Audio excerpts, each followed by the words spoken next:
Let me just share with you a couple of these thoughts from Albert Mohler, just because they were so fine. He's commenting about a book called Bugs Bunny.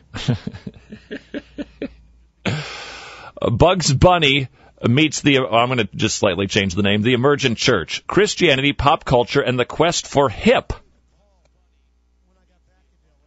A couple of weeks ago, I was kind of going, oh, why does this need to look so weird? Have you seen the picture of the new Looney Tunes?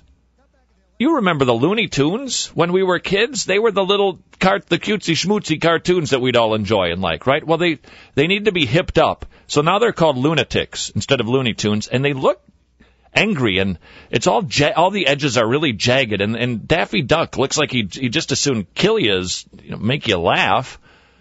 And we were just thinking, wow, whatever happened to kind of sweet, kind of nice? Well, listen to these. That's about as far as I got with it. Listen to what this is.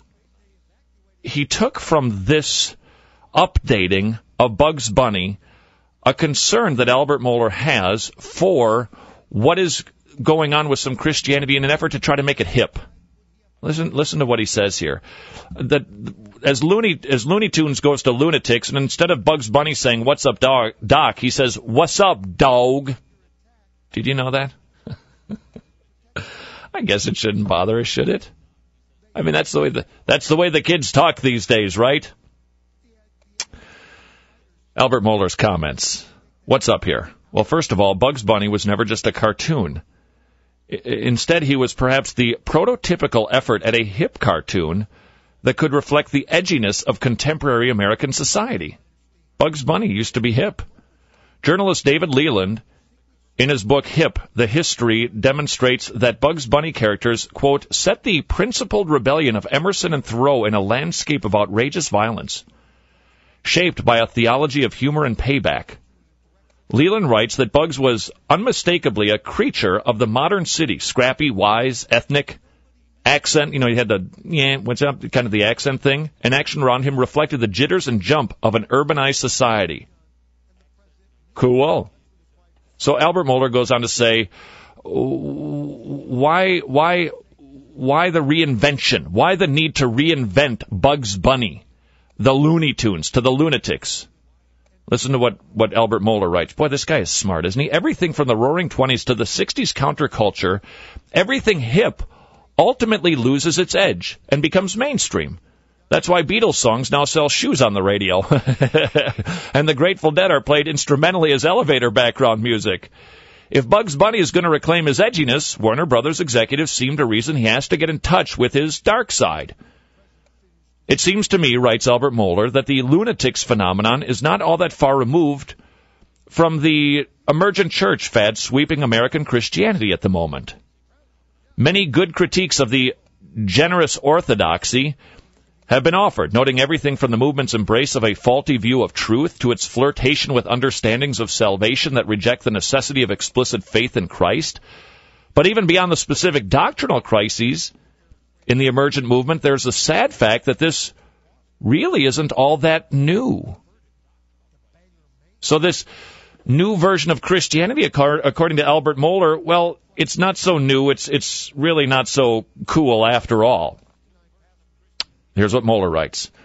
That's because the problem is not simply with the postmodern fuzziness of the emergent movement. The problem instead is that American evangelicalism long ago sold out to cultural accommodation to the consumerist.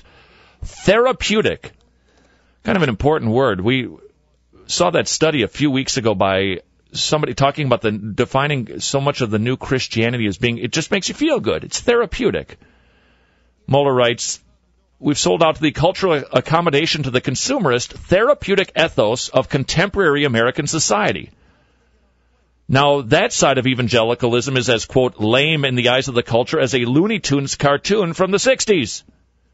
And so evangelicalism is now in the process of reinventing itself in the image of a brooding, angst-ridden, 20-something coffeehouse culture. Within this wing of the emergent church, the simultaneous rejection of propositional truth and Christocentric revelation, in other words, Jesus is just right square at the heart of it, the rejection of that, coupled with a suspicion of authority in general, results in a Christianity that just happens to coincide with the cynical milieu of reality television, NPR-style religious pluralism, and the postmodern fads of the local university English department. That may be hip, but it certainly isn't countercultural. So we're trying to be hip, but actually I think Mohler is saying all we're doing is resembling and reflecting the culture. Mohler writes, interestingly, USA Today reports that already the reimagined characters are causing a backlash reminiscent of New Coke. But the old Bugs Bunny will never be as hip as he once was either. After all, it takes more than a Bronx accent to be edgy in the 21st century America. And if American Christianity seeks to move beyond being hip to real relevance, we must recognize that relevance comes with something more than black turtlenecks and goatees. Just as it needed more than rhinestone leisure suits in generations past. Real relevance comes with a message that is so alien and so arresting that even the pagan culture maven stopped to ask, what does this babbler wish to say? Little take, if you will, from Acts 17:18. It's not the clothes or the look, says Mohler. It's the message. That's the fascinating part. That's the compelling part. Mohler. Cross-cultural communication is a gospel mandate. It's true, Paul became one thing to one and one thing to another, so that he could kind of fit in. That's a mandate. And yes, that means that a church in Seattle may look different from a church in Nashville or in Kiev or in Beijing. It's okay to look different, says Mohler. But this truth doesn't mean that we need to toss aside the faith once for all delivered to the saints for spirits of the age that promise us community and authenticity without truth. It's Albert Mohler, president of the Theological Seminary, blogging today on his website. If you're interested, you can go find it there. That is something to chew on.